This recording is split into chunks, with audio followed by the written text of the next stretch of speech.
Hi, everyone. Welcome to the Super Feeler podcast. My name is Lori, and I'm very excited today to be joined by Kat and Charles for another installment of our BPD Relationships mini-series. For those of you who are new to the podcast, welcome. I'm so happy to have you. Just so you know what's kind of going on here on this BPD relationship series is back in December, we started doing every 2 weeks a BPD relationship highlight. And so this was really to try and challenge the narrative that is very commonly seen online around what being in a relationship with someone with borderline personality disorder is like, and really showcasing that, healthy love exists and that we can have it. And it's not something that we need to be afraid of. And it's also something that, we can learn from others around how that works for them. So we've done probably like 8 or 9 episodes of the BPD relationship series. Then we took a little bit of a pause for the BPD family series. And now we're going to have some BPD relationships kind of coming throughout the rest of the year because they're some of the most popular episodes. So that is announcement 1. That's why you're here. This is what you're listening to.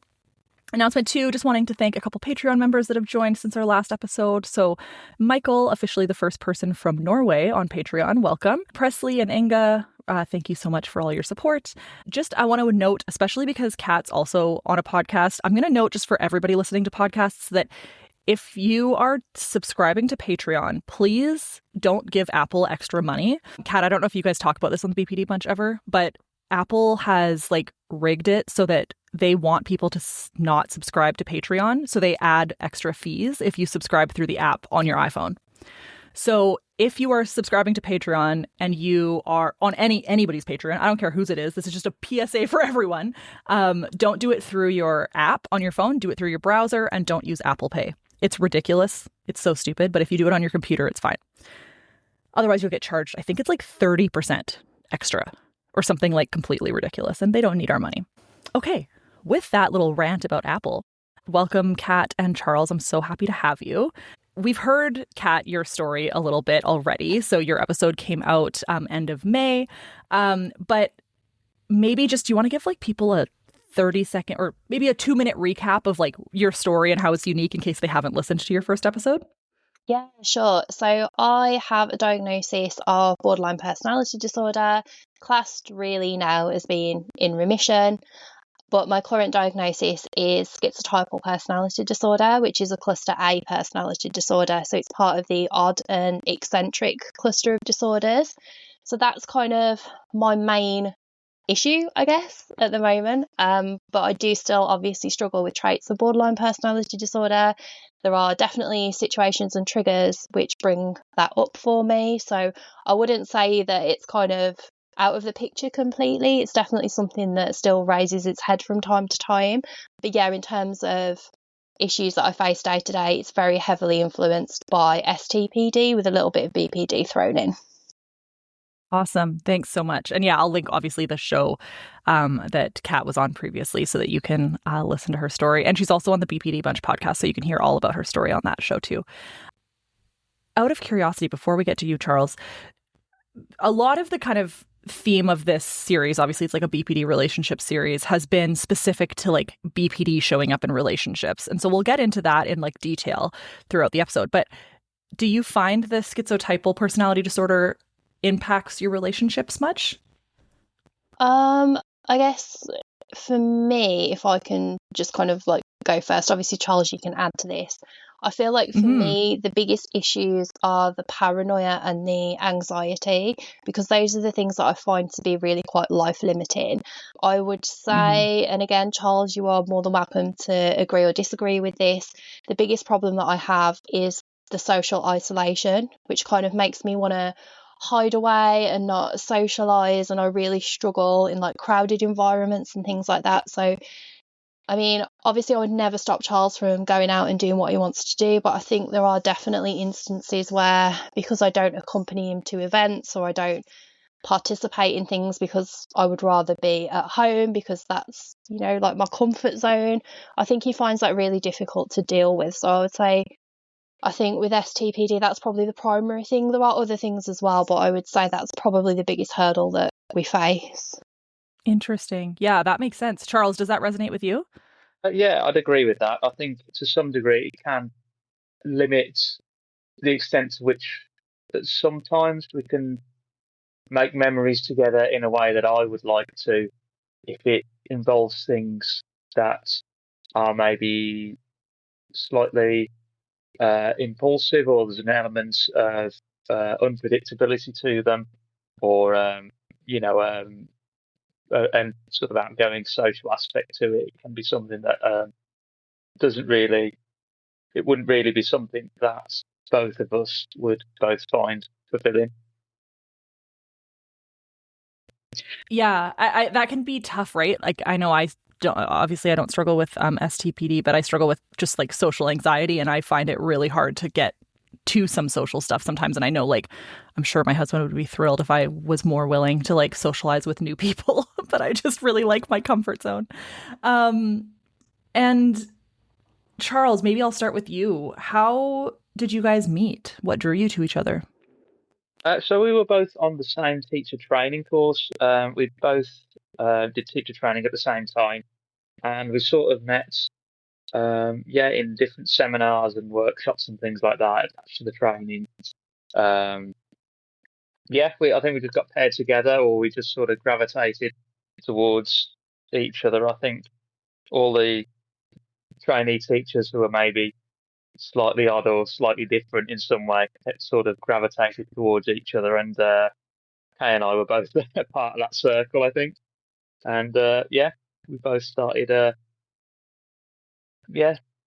sitting together more often in the training sessions, sort of messing about. It sort of felt like we were back at school, and we'd be doing drawings and passing notes and things like that when we were meant to be engaging in a bit That's more. so cute. Your teacher training and stuff like that. So, like, in the teacher training, we were like the naughty kids, distracted and just messing about. They're like, these are the kids that you need to pay attention to in your class because these are the hard ones. Yeah, we were so poorly behaved in that time, like all through the year. That's amazing. And so when was that? Like, what year was that? That was 2018. Okay. Right, yeah, 2018. So we've been together about 8 years now. Actually, I think it was about this time 8 years ago we met, or was it 2017? It was 2018. Yeah, so basically, like, you kind of have an induction week. So in the summer, before you start in the September, you're put together for a week and you kind of get to know everybody else that's on your cohort. I was very intrigued by Charles, to say the least. I mean, he was ginger, so he was, well, still is a redhead, and I've always kind of been drawn to men with red hair, so that was definitely, a big tick for me. But when I got to know him, I just thought he was so funny, and I think that that's always been something that has carried us through the relationship, just the fact that, well, probably me more so finding him funny than him finding me funny, but we have always had like that thread of humour that's run through the relationship, and I think that was definitely something that really attracted me to Charles in the beginning, because there is a little bit of an age gap between us, so I am older, and I think, if we'd have matched on a dating app or something, I probably would have been a bit like, oh, I don't know about this. But I think that's the advantage of having somebody that you meet in person, because straight away we had really good chemistry, and it was just so easy to be with Charles. Like, it was so fun. Like, there was no game playing or any of that kind of stuff. Like, straight away, I just knew exactly where I stood with him.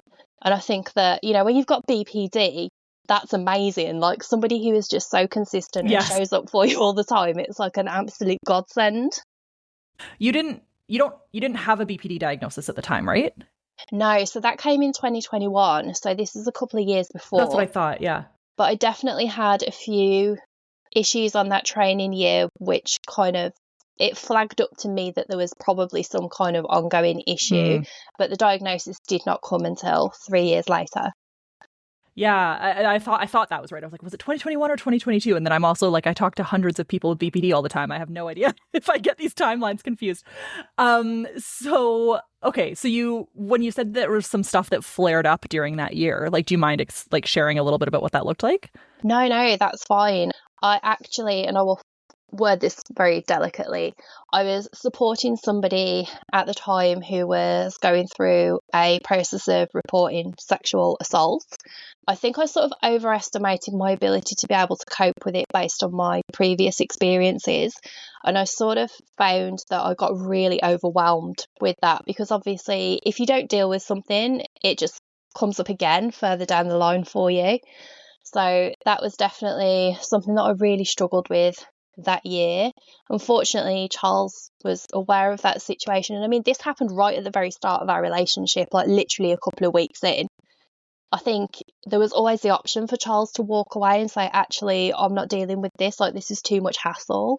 But he didn't. And I feel like us having that challenge at the start of our relationship, it kind of made us have a much stronger foundation for the future. So that was a positive, but it very easily could not have been. Yeah. But that's like, you need that challenge to be like, this is what it's going to be like. So Yeah. can we work through this?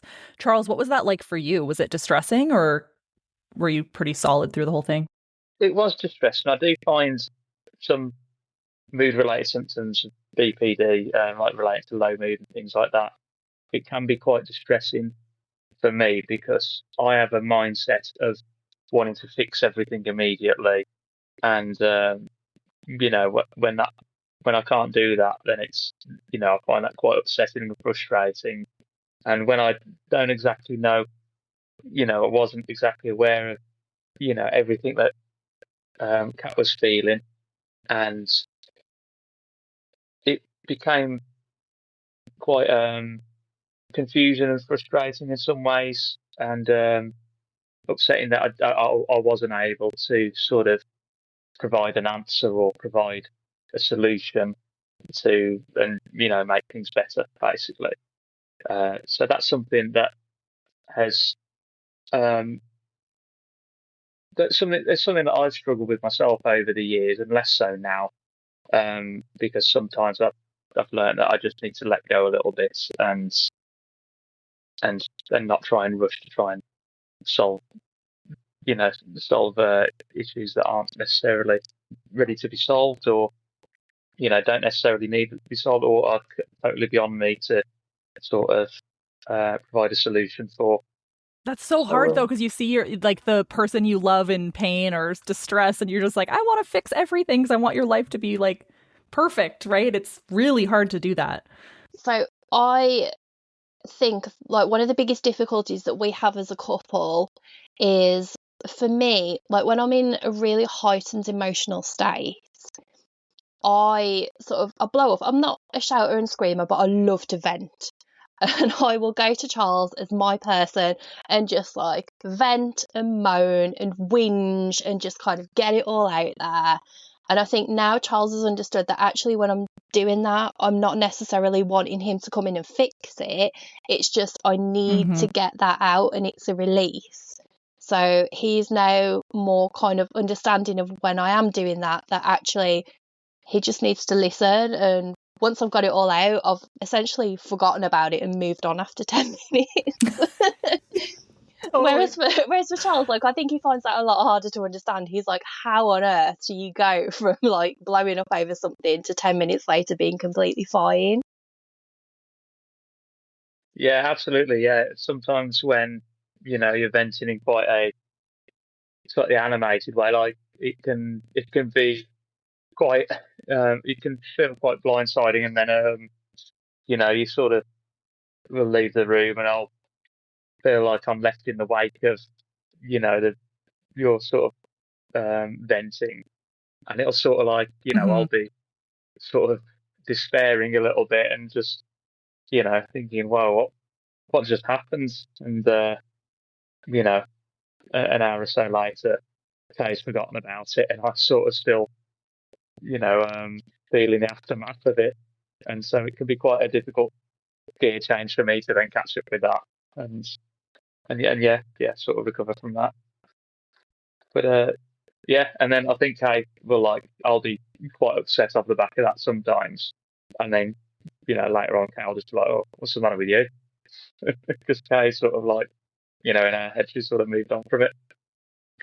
Yeah, I think that's really hard for partners because like if they were, I know my husband has the same like kind of challenge where like if he was that upset about something, which he probably A would never be that upset about something, like just because that's not his nature.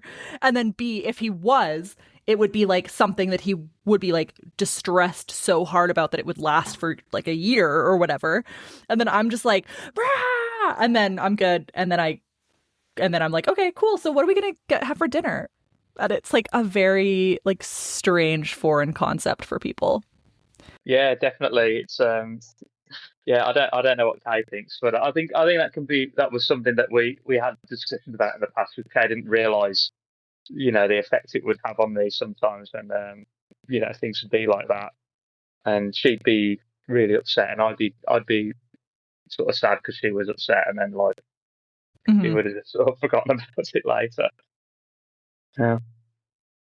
I think that's the thing, because he is the closest person to me. I sort of dump, I guess, is the right word. And, when we are talking about these kind of situations where I am venting about things, it's not aimed at him.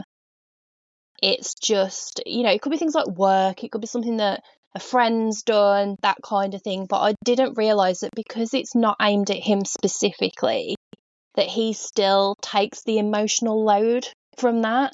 I just assume you're not the target, so why would you be upset? Which is a very oversimplistic way of looking at things. So it did take a few conversations with him to be like, actually, it's kind of about your whole demeanour and your energy and sort of the way that you put yourself across, and that's what's having the effect, rather than it being specifically aimed at me over something that I've done. And I think like maybe that's just like a bit of a lack of empathy on my part, but I do understand it now. Mm, interesting. Yeah, I mean it's hard to empathize when like we just like it's such a foreign way of feeling. Yeah. Like our way is so different than like what a kind of neurotypical way looks like. So, out of curiosity, Charles, the like kind of you call them illusions, right, Kat? Like the disturbances, the perceptual ones. Okay. Yeah. So the those like perception disturbances and like paranoia and stuff that comes with the STPD. Charles, what's that like for you? It's a strange one that it can be. Yeah, I try and not make too much like excessive noise in the house because then Kay like Kat might think like, oh, what's that? Am I actually hearing that? Am I not hearing that? So I'll try and limit the amount of me like Mm, talking to myself because Kat then could be like, is someone talking to me? Someone talking to me, and then or like tapping my foot and things like that. I'll try and limit that a little bit if I can. But yeah, I think awareness and identification of what you know, um, sort of sensory illusions can sort of look like sometimes. Now it's got to a stage where Kat might ask me, "You see that over there? Can you see that?" And I'll say yes or no. And I go, "Oh, okay then." Or can you hear that? And I'll say yes or no. Or it quite often is something that um, we can both hear, but that Kat might misinterpret as something else. Like we live quite near a train line, and it's we can hear the screech of the brakes on the train wheels sometimes, and then Kat might say, "You hear screaming," and I'll say, "Oh, that's the mm, sound of the train wheels," things like that. I suppose it's something that's it's difficult for me to have too much of an understanding of because I suppose there's probably a lot of cases where Kat's experiencing something like that, but doesn't tell me or doesn't, just keeps it to herself. Um, because it's just part of your like everyday, right? So you don't feel the need to express it. Is that why? if I don't know, Kat, if how frequently you experience things like that, but they may not all be things that you consider worth telling me about. I don't know. What do you think? Yeah, I think like a lot of the time, because I do have that ability most of the time to be able to rationalize these things. Like for Charles, it's more a case of like confirming reality. So, for example, like we live near a nature reserve. So I don't know if you've ever heard a fox call at night, but it literally sounds like screaming. Yeah. So like it might be like, Yeah. oh, can you hear that? And it'll be yes or no. And then if it's yes, it's like, oh, okay, that's fine, and we move on. But there Mm-hmm. have been like instances like in the past where it's been, I'm going to say annoying. So I think like the one that springs to mind is recently I was walking home and it was winter, so it was dark quite early. And like I said, we live near a nature reserve, so you get all kinds of wildlife that sort of wander onto our housing estate. And I saw a shadow of what I thought was a monster. And I know that that sounds really embarrassing, but like genuinely, I could see this shadow. No. And I was like, well, I can see a monster, so I suppose I better call Charles and tell him. So I phoned him. Just in case. Yeah. So I phoned him, and while I was on the phone saying that I could see this monster with like horns on its head, a massive deer ran out in front of me. So clearly it wasn't a monster, it was just a stag. And what I was seeing was, you know, like the shadow of the deer. And then it was like running around on our estate because I screamed and it frightened it. So then it was running around everywhere, and I was like, oh my God. So like we do have really funny stories about it as well. But I think like in many ways, like some of it's just become a little bit of a joke, but you do have times where it's really annoying and inconvenient. Like, you know, it's not uncommon for me to wake up in the early hours of the morning and smell burning, and then I'm running around the house because I haven't realised whether it's an olfactory hallucination or whether the house actually is on fire. And then, you know, like when you're waking your partner up at 4 o'clock in the morning, like, is the house on fire? The house And he's is on like, fire. oh my God, like, leave me alone. I'm trying to sleep. So yeah, that can be pretty annoying. That's fair. And what would be, I feel like it must be pretty comforting to have that second opinion though, right? To be like, is the house on fire? And then be able to have him wake up and smell it and be like, no, you're good. Go back to sleep. I remember like, well, it reminds me of two things. One is I remember seeing this video of like a service dog for somebody with schizophrenia. I don't know if you've seen this video, but they had trained the service dog to greet people that come into the room because the person with schizophrenia, like obviously was not obviously, but in their experience was seeing people that weren't there. And so if the dog didn't greet the person, then he knew it was a hallucination. And I was like, oh, that's so brilliant because it's like a secondary, like quote unquote person to be able to do that. And then the other example that I think of is like, for me, I find it so helpful to have my husband around when I'm in social interactions because oftentimes my like paranoia or like over reading of the room will make me feel like I've either done something wrong or like maybe I've misinterpreted a signal. And he's able to be like, no, that person was like really out of line, as opposed to me like blaming myself for it. Does that make sense? Yeah, definitely. I definitely relate to that with BPD as well. Like I do rely on Charles quite a lot as like the normal one to help me out with assessing situations. Yeah, because we just don't like, you know, we're really good at reading people, but sometimes because of that, we overread people, right? And then you're like, then the paranoia. Anyways, there's so many things. So, Kat, you're pretty open about your BPD, but I don't know if you're open about it in your like personal life. I am pretty open about it, sort of at work and in my personal life as well. It's just a personal decision really that I made purely on the basis that I just thought if I was open about it, not only would it help other people, but also it stops it really from being used against me, especially in a professional context. Yeah, you're kind of taking the power back, right? Yeah. So, Charles, have you ever had anybody say anything like hurtful around like, oh, you shouldn't marry somebody with BPD? Or I guess you guys were already together at the time, but any like stigma that you've experienced because you're with someone with BPD? I haven't. I've mainly because Kat's quite open about it. I try and be fairly open about it as well. because I think that sort of thing and having those conversations is the best way to sort of raise awareness and things like that. So I'd like to be, fairly honest about things like that. I think a lot of people have very little understanding of BPD in general. Like 99% of the time, they think you're referring to bipolar disorder, and then they'll talk about like, oh, I had a relative with bipolar disorder, and it's like, no, it's different. It's like, yeah. One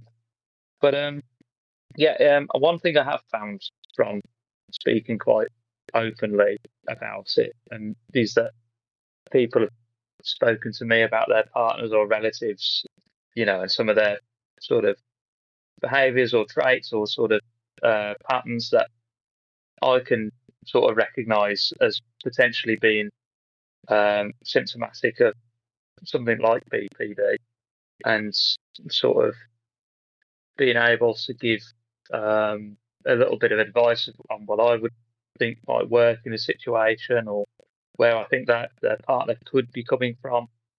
So yeah, I do tend to try and be quite open about it.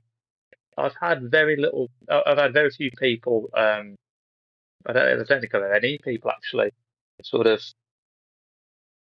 express a great degree of negativity around BPD in front of me. Mainly that's because I set my stall out quite early.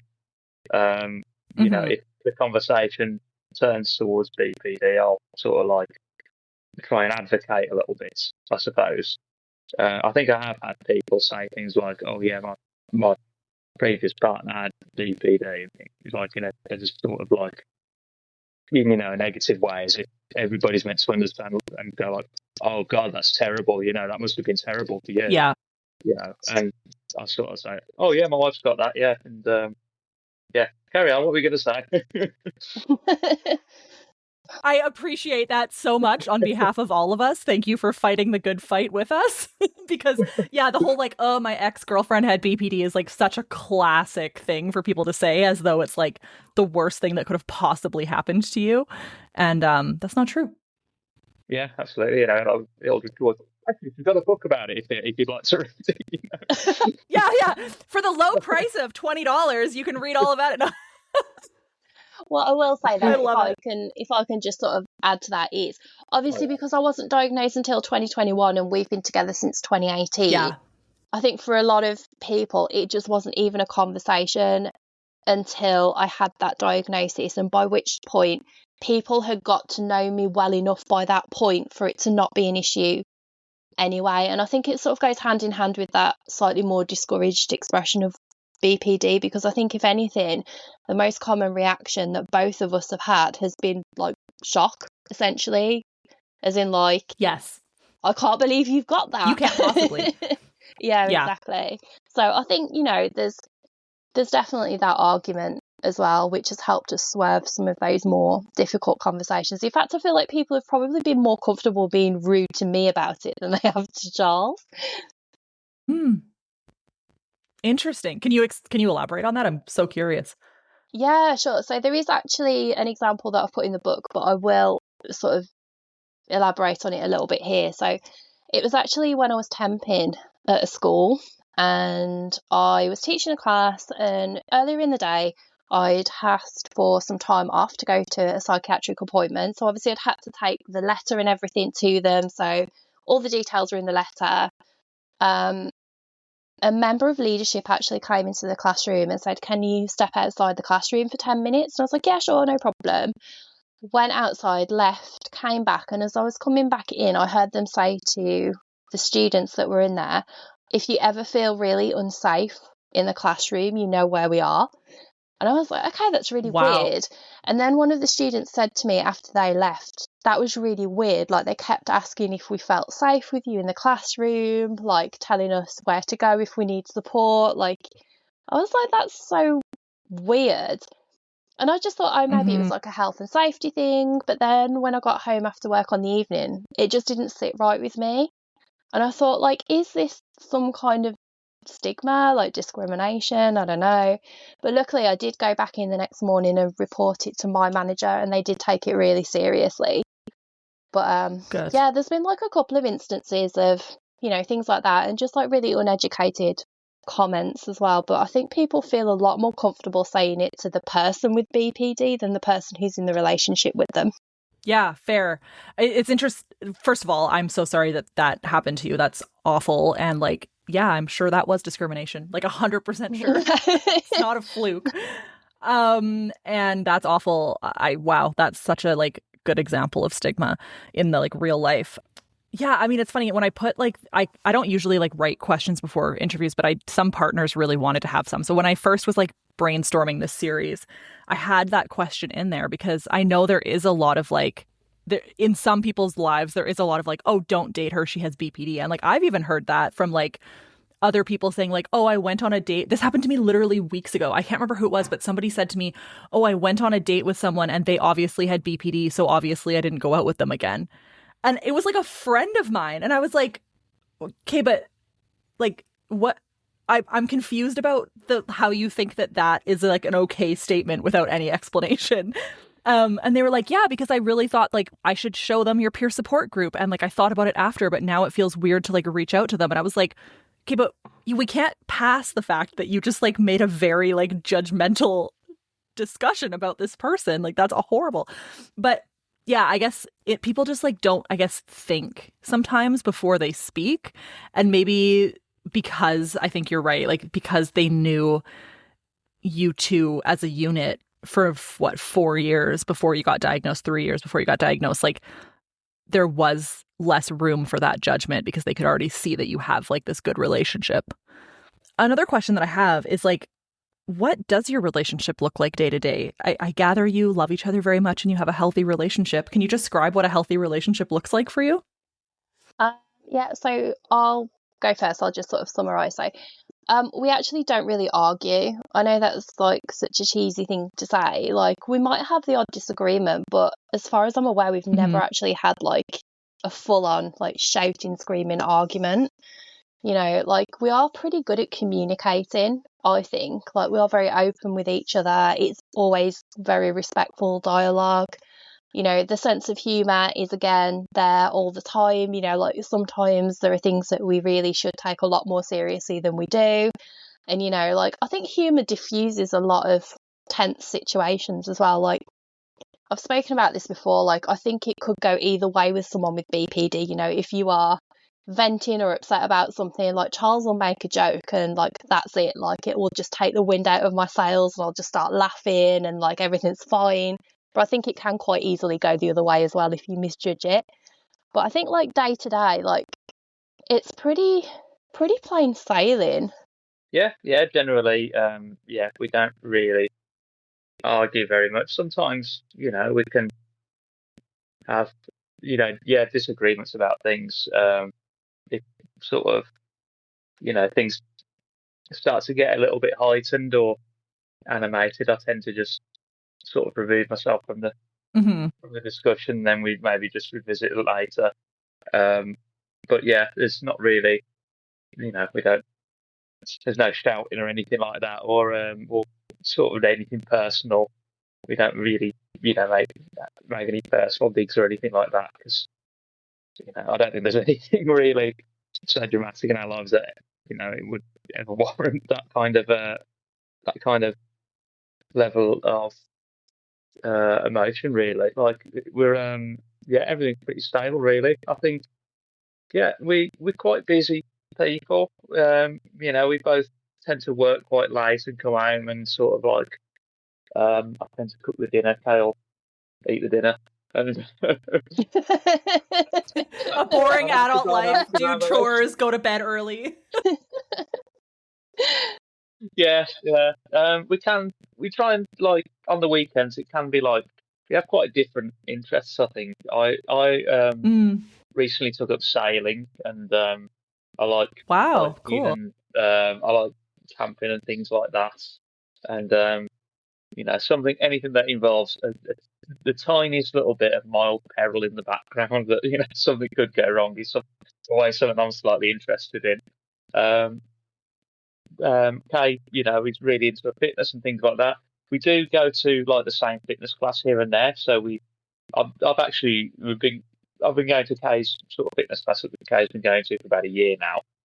I've just started going a few weeks ago, and it's been really enjoyable to sort of spend time with each other in that way, because it's like sort of set aside time that we're gonna, if we go every week, then it's like sort of quality time that's already in the calendar. It's not quality time that we have to try and set aside time for and try and make a plan for. It's like, we get to spend time away from the house, away from the chores. We're not looking at, the layer of dust on the top of the TV when we're sat down on the sofa. We're not in the atmosphere and of the house. We've not both just sat there in the living room with the broken dishwasher in the back of our minds, and we're out of that situation. We're actually spending some nice time with each other, which is great. But yeah, I think Kay can get quite worried about me if I go away to places, if I camp somewhere, stop over somewhere, or go sailing or go hiking or something like that. I think she can worry about me sometimes.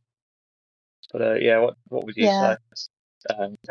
Yeah, I think I was hoping that you would bring this up actually, because I think this is still a challenge for me in terms of, I would say fear of abandonment, but I don't really know if it is technically abandonment. It's more kind of the fact that people with BPD obviously struggle quite a lot with object permanence, and if someone or something is not directly in front of us, it's like they don't exist. I think with that, it's like I'm always worried when Charles has gone away, not because of cheating or anything like that, because I know with all my heart that he would not do that. But it's more kind of like, especially with him being on a boat in the middle of nowhere, it's like, what if he's dead? And I know that sounds really silly. I feel that every day. Yeah, no, it doesn't. I feel that every even sometimes if my husband's downstairs and he's just quiet for a long time, I'm like, oh my God, he's had a heart attack and died. No, he's 32. I'm sure he's okay, knock on wood, but here I am paranoid now because I'm terrified he's just going to die. That's not weird, Kat. I feel you. I think that's the thing. But also, I think, sorry, Charles. No, it's all right. I was just going to say, I think actually, the nature of your hobby really helps, because I think previously, when he's been away, I've been really tempted to keep checking in, which is annoying for him because Charles is the kind of guy who is nice. He's a decent man. So if I'm texting him, checking in, he feels obligated to respond because that's how he is. Right. Whereas when he's on a boat in the ocean, there's no signal. So I can't physically get in touch with him to keep checking in. So we sort of have a system now where I know roughly when he's going to be out sailing and what time he'll be back on shore. So therefore what time he'll be in contact with me. So I think that's struck a really nice balance between my need for contact but his need for time away from the relationship. So I think that's actually worked out quite well for us, because I think at the start of the relationship that was probably more of an issue when I didn't really know Charles, and although he's always been really straight with me and really consistent, there's always just that need to check in, I suppose. Is that resonating with you, Charles? Yeah, I'd say so. Yeah, if I was say on a weekend away with friends or something like that, then I might get quite a lot of texts, things like the washing machine's broken, the back door, it'd be like a list of things that are going wrong, and I'm like, oh my God, I can't fix any of this on my way. I can't do anything about these things. Can you just please just wait till I get back? But it's I'm sort of recognise that as just wanting to make contact now. It's not necessarily they weren't even broken. And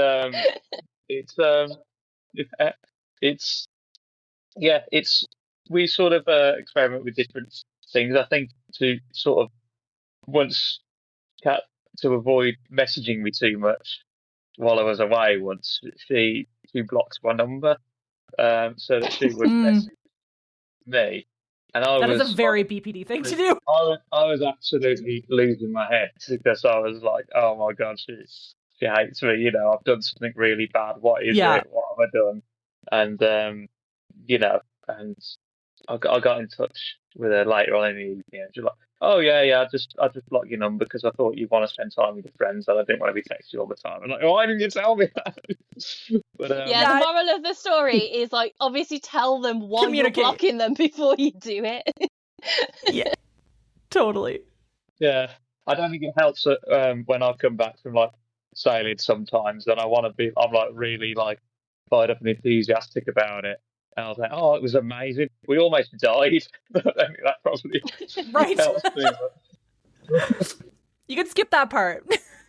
Yeah. And do you ever worry or have issues, Kat, with like losing your own identity in the relationship? Or is it helpful because you have such unique hobbies? Yeah, I think it's really helped. Like, this has been such a huge problem in previous relationships where I did not have a concrete sense of self. So, I mean, I've spoken about this on the BPD bunch, but my previous partners have all been very, very different to Charles in the sense that I have always gone for people who are the opposite to me. So it was usually people with a lot of charisma, like very extroverted, probably quite domineering, I would say, in personality. And I think that wasn't necessarily that I was attracted to them on that basis. It was that they had the qualities that I felt that I lacked. So I would go for people that were typically quite avoidant, like very big personalities. And then it obviously wouldn't work out because of incompatibility. But with Charles, I think because I had that opportunity to get to know him before we started dating, like really get to know him, I think that helped a lot because he doesn't impress anything on me. There's no real expectations of what he wants me to be like. He's very accepting, he's very flexible. So, you know, it took me a long time to cultivate my own identity. And a lot of that has encompassed things like, you know, aside from having my morals and values, like then exploring things like hobbies that were a part of my identity. So he's already mentioned that I do a lot of fitness and he has worked his schedule so that I'm able to do that. So I think having that support and that leeway has been invaluable, really.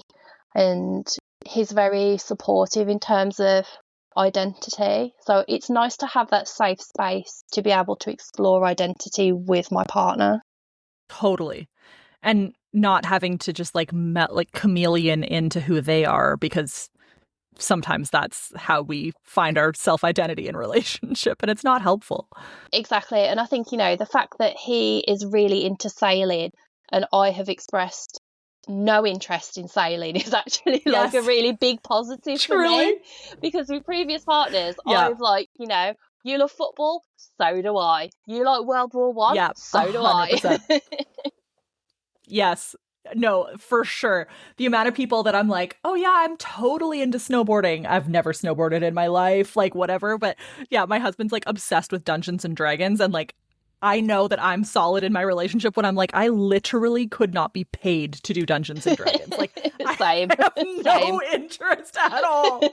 Which is actually funny, Kat, because I feel like you might love it because you have such like a vivid imagination, whereas I just have no imagination at all. It's really funny that you've mentioned that, because Charles actually loves D&D and he's been trying to get me into it for ages and I've been resisting. Yeah. Well, there you go. I feel we're on the same page. I literally have no interest. And do you ever split on Charles, Kat? No. I mean, we have had disagreements for sure, but not actual splitting. I think, you know, I've never really had strong favourite person relationships anyway. And I think that's probably down to the STPD because I just don't have that emotional bandwidth. Right. So, you know, I might like idealise somebody but not love them. But then when I split on them, it's just like apathy and disinterest rather than hating them. So the extremes are actually quite narrow for me. I never have split on Charles, but, you know, I think that even if I was prone to a split, I feel like he would be quite confident in how to handle that because he knows what I need. I do need space. You know, if we have a disagreement, we'll just take ourselves off to separate ends of the house because we've got separate areas that are kind of just ours. So he'll go into the garage, I'll go into my reading corner. And, you know, like most of the time we'll come together and discuss it later, but sometimes it's so insignificant that we don't even really need to bring it up. So we are able to give each other what we need, I guess. So it comes down to, you know, boundaries and communication again. Mm-hmm. Which has been the theme of every single one of these BPD relationships episodes, is like communication 100% of the time. Yeah, for sure. And space, right? I love I think, I don't know about you, but in previous relationships, like space scared the shit out of me. And now that I'm in a healthy relationship, it doesn't. Like, I'm happy to have my own space, and I'm happy for him to have his own space, which I feel like makes the world of difference. Sounds like you guys are the same. Yeah, I just feel like, I said before, like I never have to really worry about what he's doing. Like there's just that element of complete trust, really, with Charles. Like I could probably go on a world cruise for 6 weeks and I would come home very confident that, you know, nothing would have happened while I've been away. Yeah, totally. He's just been sailing and almost dying every 3 days or whatever. But other than that, you're good. He's probably sailing the cruise ship by then. Yeah, true. The ultimate sailing. Well, is there anything relationship-wise that we haven't talked about that you guys really wanted to talk about today? I think I would just mention, I would say, and again, Charles, I don't know whether you would agree with me, that probably one of the biggest challenges in our relationship is impulsivity on my side. So I think that's probably the thing that we find the most difficult to handle together. Like, I think in most relationships, from what I understand, people combine finances and things like that, which is something that we've never thought was an appropriate thing to do, because I don't have Me neither. I don't have the greatest track record with finances. So, you know, again, you know, it's those open conversations and things like that. Like, there have been times in the relationship where I've been in like a bit of a financial mess, like nothing that's devastating or going to have really serious consequences, but I have been quite frivolous with things, you know, like actually, Charles, I'll hand over to you. You can tell the story about the electric organ in our living room. Yeah, that was a bit of an impulse purchase. Yeah, I think financial sounds very necessary just on the surface. Sorry, go ahead, Charles. I think the financial impulsivity has been one of my biggest concerns, and it's like, you know, it's something that we've sort of made progress towards now, but it was for quite a while. It was something I worried about quite a lot, about what the future is going to look like for us if we don't have any like money to retire on and things like that, or we can't afford the mortgage or anything like that. But it's you know, one example of that was the electric organ. So Kat saw on Facebook Marketplace this sort of electric organ from the 1970s, and she said, "Oh yeah, I really want that for our living room." I said, "Why?" And she said, "Because it would be a really good shelf." And I said, "So would a shelf." Okay. But you know, we sort of debated it and went back and forth, and we decided there was just, you know, no way we could let this free. Well, this was free, you know, it doesn't necessarily relate to the financial side of impulsivity, but just impulsivity in getting things in general. Yeah. You know, we paid in other ways with the organ. It became an absolute curse. There's a reason, if you ever see an organ being advertised online for free, there's a reason that organ's free. It's because there's no way you can get rid of an organ once you've got one.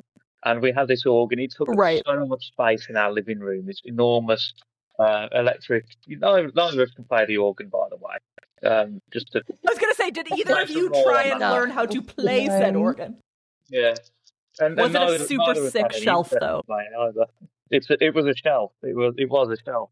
And you know, we decided that the small amount of space that was on top of the organ wasn't really enough of a shelf to justify the amount of floor space this enormous thing took up. It weighed probably close to 70 kilograms. I don't know what that is in pounds off the top of my head. 140, 160 pounds, something like that. And I had to borrow my friend's van to go and pick it up. We just about got it through the back doors into the house and everything. And yeah, we could not get rid of that, because you can't get rid of organs. You need another complete fool to find one. Yeah. And I was like, that'd be a good show. The only way I was able to get rid of it in the end was by advertising it as haunted, and said that it was. I couldn't get anyone to take it. I had to advertise it as haunted until somebody would be interested enough in it to buy it. That's the only way I could get rid of it. Oh my God. That's incredible. That's I love that was the clincher, that like sold the organ. That's so good. So, okay, first of all, if Kat, can you please send me a photo of this organ, because I feel like I need to put this in the video, obviously. That is so funny. And that is such a good example. Like, yes, it was free, but like not like emotionally free. It sounds like Charles has a lot of residual trauma about said organ. Frick, that's hilarious.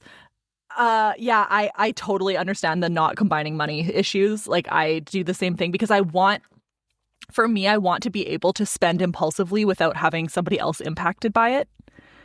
And I have like some previous things, but I can't even imagine sharing money with someone else. Like, even though we like own a house and like, you know, all that stuff, I still can't imagine sharing money.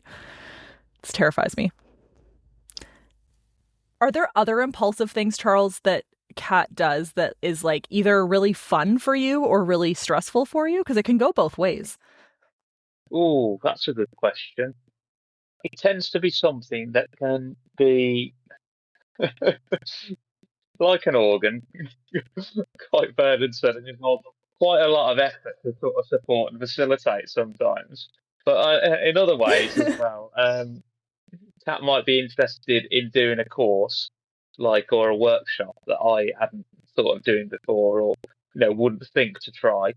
And I've sort of gone along as sort of emotional support, I guess, companionship, and really enjoyed it as well. We went on a sort of a barista course, like a proper like coffee brewing course, and like ways of different methods of making coffee with like AeroPresses and V60 filters and things like that. And, the coarseness that you grind the beans, and coffee tasting and the tasting notes and all these things like that. And it's not something that I would have probably gone for before that, but it was really good. I really enjoyed it. So yeah, there's things like that. There was Kat mentioned recently that she'd really like to do a fire eating course, and that she'd really like me to do fire eating with her.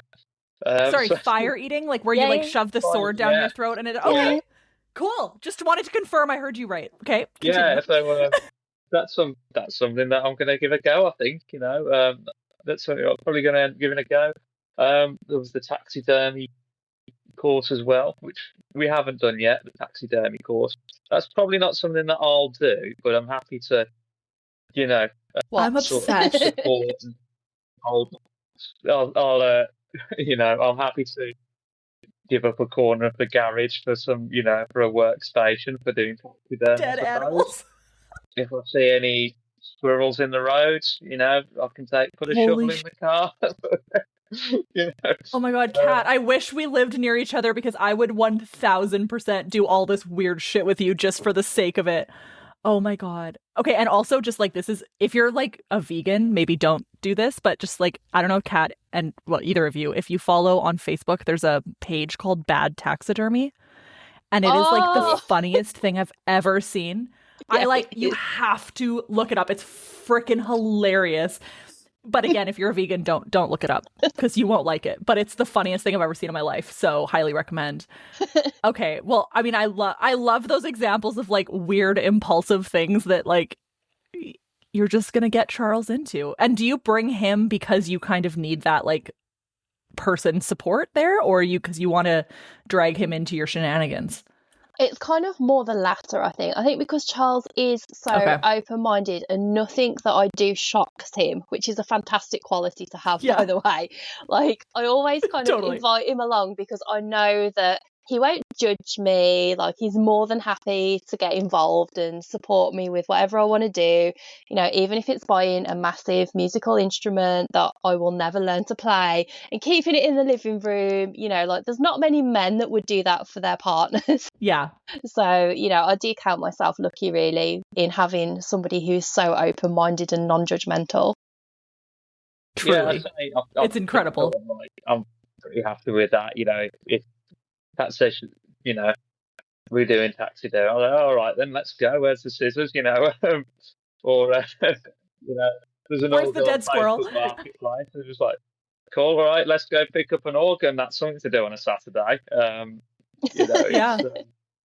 All right, let's go make coffee and things like that. Sounds good to me. I'll have to do whatever. Charles, I gather your life is never going to be boring ever again. No, I wouldn't have thought so.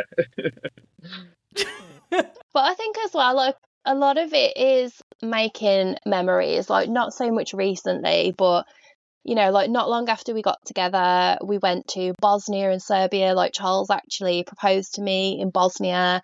You know, like, they're not traditional places really that are very romantic that you would think to go to. Like, we went to Ukraine, we went and saw Chernobyl, obviously, before the war. I want to do that so bad.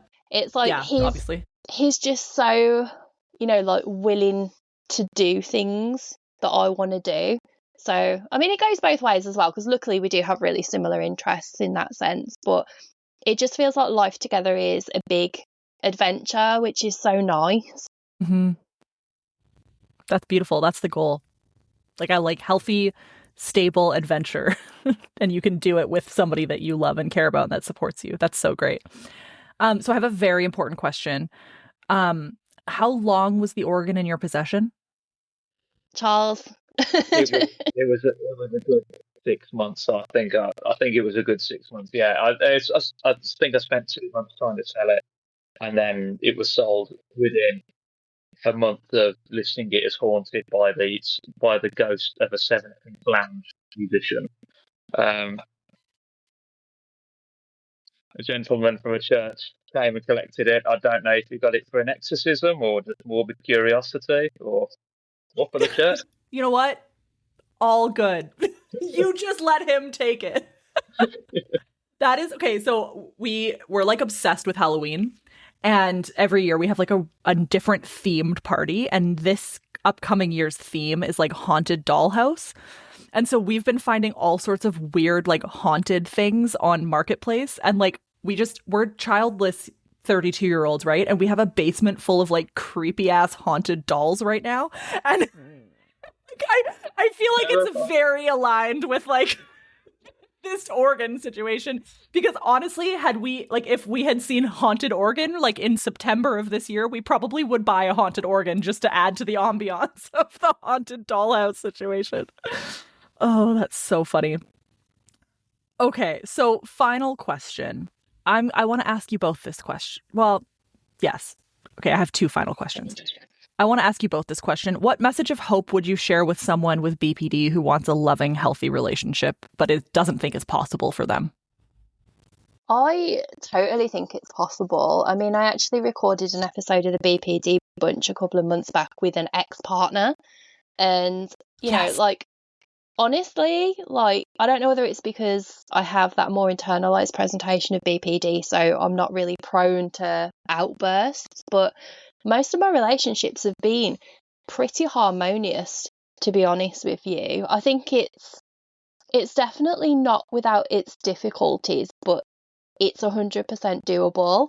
And it's interesting because on that video, we got a lot of comments and I got a lot of messages saying, you know, like, this is staged, like, that guy's an actor, because like there's no way that people with BPD can have like normal relationships and stay friends with someone after, you know, like, everyone's abusive and all this kind of stuff. But he's not an actor, he is my actual ex, and it is proof that, you know, we can have those relationships. I'm not saying that it's easy, and it probably won't happen when you are, you know, under the most intense expression of symptoms, because I would argue that if you've got untreated BPD and it's literally like unmanageable, you're probably not going to be able to manage a relationship under those conditions.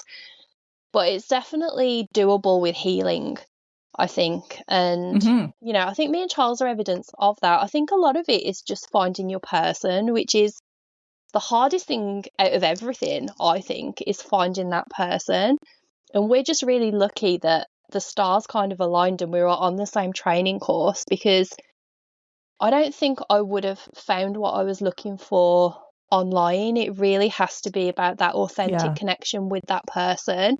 And, you know, Charles is maybe not what I would have gone for purely on the basis of the age difference. But I'm so glad that I did give him a chance. How much is the age difference? I think it's 6 years, isn't it, Charles? Yeah, I tend to forget this all the time. I like, in my head, like, I perceive us both as being the same age, but yeah. 6 years older than me. Yeah, and I think as well, like, I haven't mentioned this so far in the episode, but I did have a child from a previous relationship. So Charles was coming into that relationship knowing that I had a young child. So obviously the stakes are a little bit higher in that situation anyway, because whoever you bring into your life, you need to know that they're going to be sticking around for the foreseeable. Yeah, I think like it was just a case of maintaining boundaries, having communication, not ignoring things that were potential red flags. I mean, not that there were really any with Charles anyway, but if there are red flags, like paying attention to those and really kind of digging deep into whether that person is the right person for you. Because I think sometimes with BPD, the rose tinted glasses go on and, you know, it's all rainbows and unicorns, and you know, once the scales fall from your eyes, it's a very different picture. So it's about really making sure that that person is the right person for you in the circumstances that you're in at that moment in time. Totally. Those rose tinted glasses will get you sometimes. Yeah. So do you guys parent your other kid like full time, part time? Yeah, it's pretty shared, I would say. I mean, obviously, my daughter lives with me full time.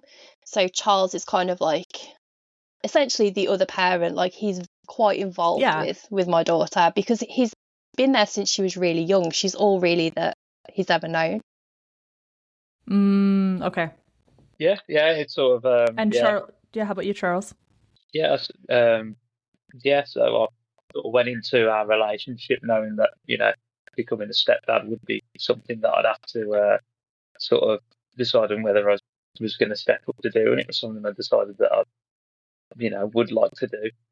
As my sort of message for hope with people with BPD and relate to, you know, relationships and things like that, you know, there will always be people who, you know, see the negative connotations to a label, but on the other hand, there'll be so many people out there who will, you know, people with BPD have so much to offer other people in terms of, you know, the sort of excitement it can bring to your life.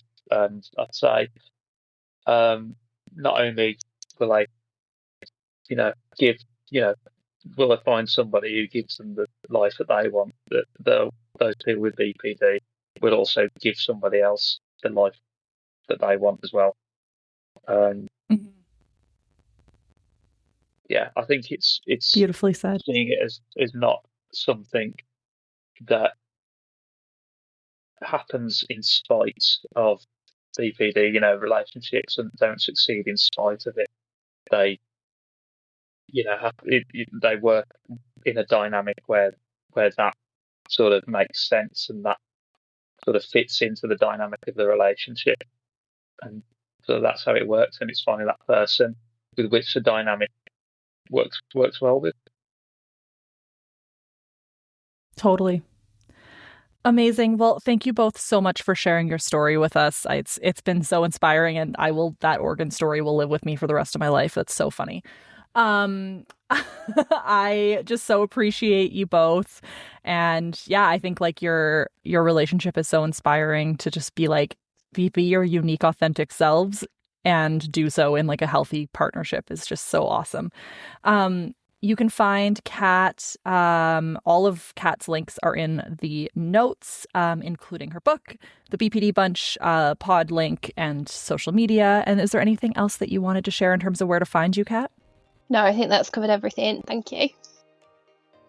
Of course. Well, thank you both so much. Thank you so much for listening to the Superfeeler podcast.